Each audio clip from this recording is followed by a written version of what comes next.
ये दोस्तों, गांव में शादी की धूम मची थी। हर तरफ खुशी का माहौल था, शहनाइयां बज रही थी, मेहमान स्वादिष्ट भोजन का आनंद ले रहे थे और दुल्हन अपने नए जीवन के सफर के लिए तैयार हो रही थी। लेकिन ठीक उसी समय उनके पिता के चेहरे पे चिंता की लकीरें उभर आई। उन्हें एक ऐसी खबर मिली जिसने उनकी दुनिया को हिला कर रख दिया था। बिना एक पल गवाए वो अपनी बेटी को दुल्हन के जोड़े में ही लेकर सीधी महिला पुलिस अध्यक्ष संध्या राठौर के ऑफिस में पहुंच गया। वहां पहुंचते ही वो घुटनों के बल गिर पड़ा और रोते हुए बोला, मैडम, मेरी बेटी की इज्जत बचा लीजिए।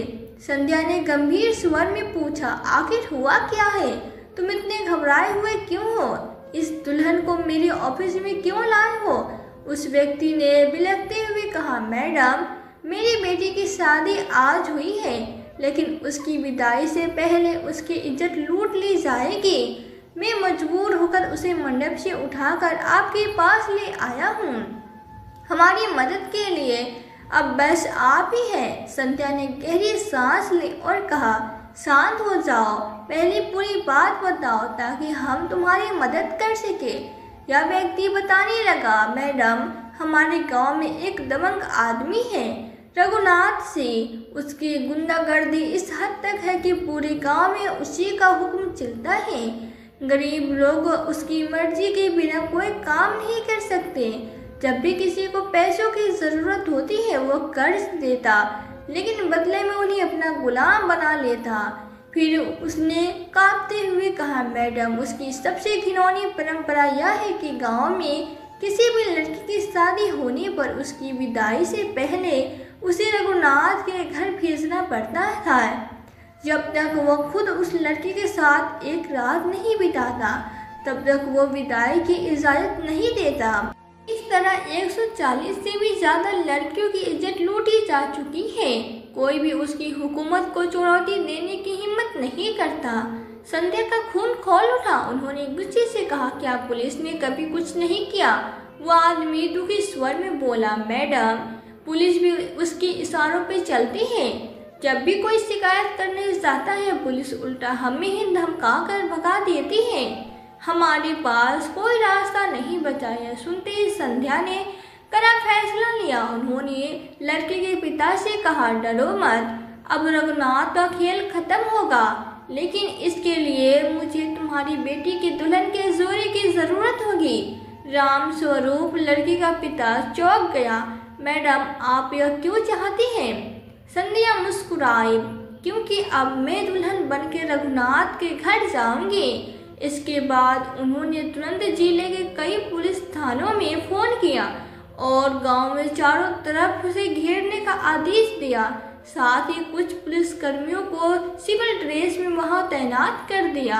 अब संध्या ने दुल्हन का जोड़ा पहना, घूंघट किया और राम स्वरूप के साथ रघुनाथ सिंह के घर पहुंची। रघुनाथ सिंह अपने महलनुमा घर में शराब के नशे में धुत बैठा था। जैसे ही राम स्वरूप अपनी बेटी को लेकर पहुंचा, रघुनाथ ठहाका लगाते हुए बोला, बहुत अच्छा किया, मुझे 2 बार बुलवाना भेजना और तू अब आया। अब जल्दी से अपनी बेटी को अंदर भेज और निकल यहाँ से। राम स्वरूप सिर झुकाए बोला, जी मालिक, अब जैसा कहेंगे। रघुनाथ ने अपने आदमियों को इशारा किया और वे संध्या को एक कमरे में ले गए। कमरे में चारों तरफ शराब की बोतलें, हथियार और बिस्तर पे बिखरी चादरें पड़ी थी। रघुनाथ दरवाजा बंद करके अंदर आया। उसने कुर्ते के बटन खोलते हुए बोला, चल घूंघट उठा, अब तेरी विदाई मेरी इजाजत के बाद ही होगी। जैसे उसने घूंघट उठाया, उसके होश उड़ गए। उसके सामने कोई डरी सहमी लड़की नहीं, बल्कि एक तेज तर्रार पुलिस महिला अध्यक्ष खड़ी थी। संध्या ने गुस्से में कहा, अब तेरी विदाई होगी, लेकिन सीधा जेल में। रघुनाथ हक्का बक्का रह गया।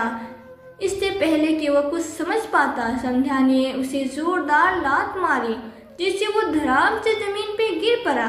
फिर उन्होंने अपने कमर से पिस्तौल निकाली और चिल्लाई, बाहर निकलो, पुलिस आ चुकी है। तभी दरवाजा खुला और चारों ओर से पुलिसकर्मी अंदर घुस आए। पुलिस को देखकर रघुनाथ के आदमियों ने भागने की कोशिश की, लेकिन चारों तरफ से घिरे होने के कारण वे बच नहीं सके।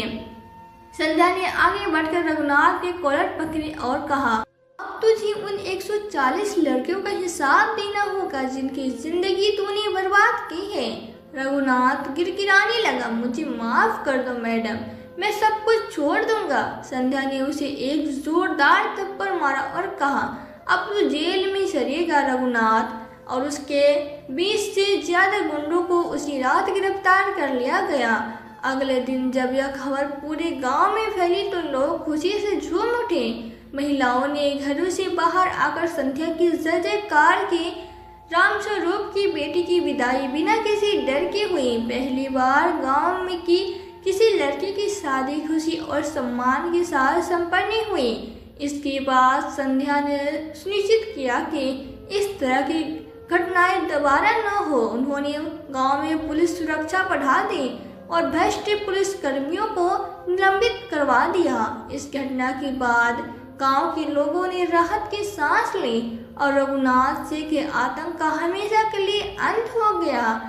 जब बुराई हद से ज्यादा बढ़ जाए तो उसका अंत होना सुनिश्चित है। अब जब एक सच्चे प्रहरी न्याय के लिए खड़ा हो तो कोई भी अपराधी बच नहीं सकता। तो दोस्तों, कहानी आपको कैसी लगी? अपनी राय हमें कमेंट बॉक्स में लिखकर ज़रूर बताएं। कहानी को लोगों के साथ शेयर करें। यदि वीडियो अच्छी लगी हो तो वीडियो को लाइक और चैनल को सब्सक्राइब जरूर करें, ताकि हमें थोड़ा सा हौसला मिले आप लोगों के लिए ऐसी ही अच्छी वीडियो बनाने के लिए। इन कहानियों को सुनाने का उद्देश्य किसी को परेशान करना बिल्कुल भी नहीं है। यह कहानी आपको इसलिए सुनाई जाती है ताकि आप इन कहानियों से कुछ ना कुछ सीख सको और अपने जीवन में अप्लाई कर सको। तो मिलते हैं फिर नई वीडियो में नई कहानी के साथ। तब तक के लिए जय हिंद, जय भारत।